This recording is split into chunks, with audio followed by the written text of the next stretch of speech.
What is academic style by the Learning Center? We use language for many different purposes in a diversity of contexts.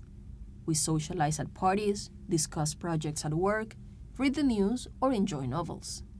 Most of us recognize that the words we use, the way we address our listeners, and the way we organize our ideas vary from one context to another. Likewise, the language used in academic contexts, such as in scientific journals, undergraduate textbooks, and scholarly conferences, is different from that of everyday use. And that is because it responds to the needs of creating, sharing, and evaluating new and established knowledge. This is the kind of language that we call academic style. Virtually any topic can be treated from an academic perspective. Is your male partner doing his fair share at home? Well, to find out, you could look at this study on household labor dynamics. What do you think of Miley's latest video? Here's an interesting take on post-feminist culture. Are women to blame for most of the office gossip? Not true according to this study. So what really distinguishes academic style from everyday communication is not the topic per se, but the depth and perspective from which it is approached. This is reflected in features such as its level of specificity, which is evident in particular word choices. Other aspects include how information is structured, how participants are addressed, what kind of evidence is presented to support claims, and how strongly those claims are worded.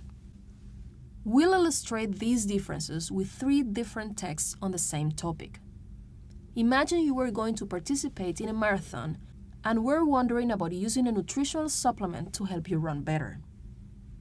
These are 3 different articles that you can find online about this topic. Let's look at the first one.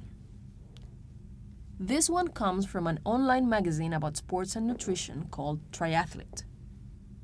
We can see here that it contains ads, which means it's a for-profit publication. While the author is bylined, no information is provided about his credentials or expertise. Let's focus on the content now. This section states that creatine, a nutritional supplement, can help you run better. To support this claim, he mentions a mountain of research, which is a rather hyperbolic and colloquial statement.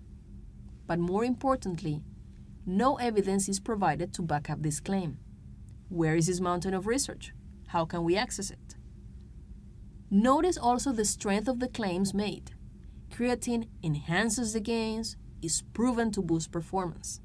These statements leave little room for doubt. In this closing section, the author is addressing concerns about creatine, but he readily dismisses them on the condition that you run a lot. But what does a lot mean? 5Ks a day or a week? The author is also addressing the reader directly and using contractions, which is not typical of academic texts. This text is obviously not academic. If it does have a scientific basis, it does little to show it. And this is rather important if you're planning to use substances that may affect your health.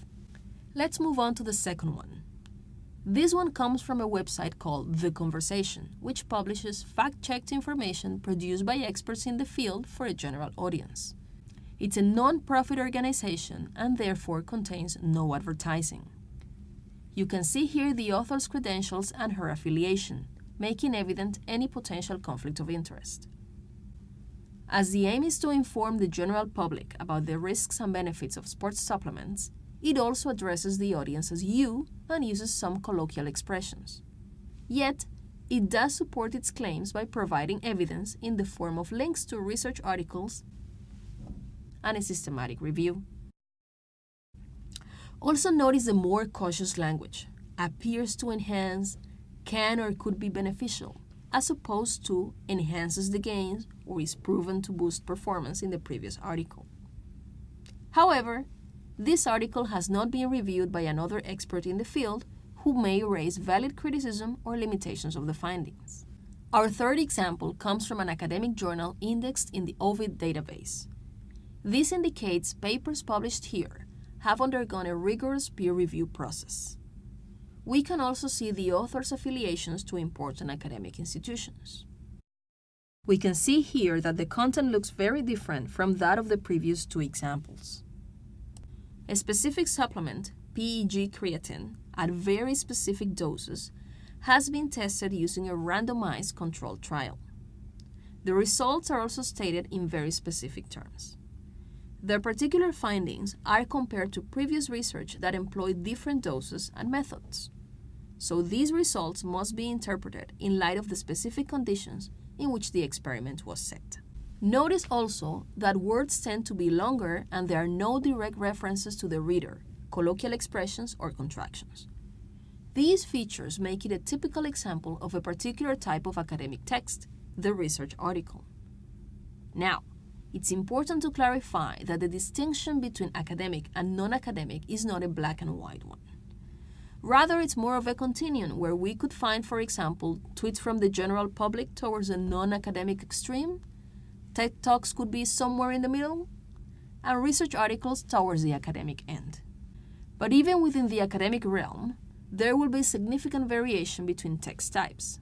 For example, journal articles, lectures, textbooks, or research grant applications. And also, there will be variation between disciplines. What counts as evidence in philosophy will not be the same type of data as in law or architecture. A paper in linguistics will be structured differently from one in engineering or education, and so on. So you need to become familiar with the conventions or ways of talking of your discipline.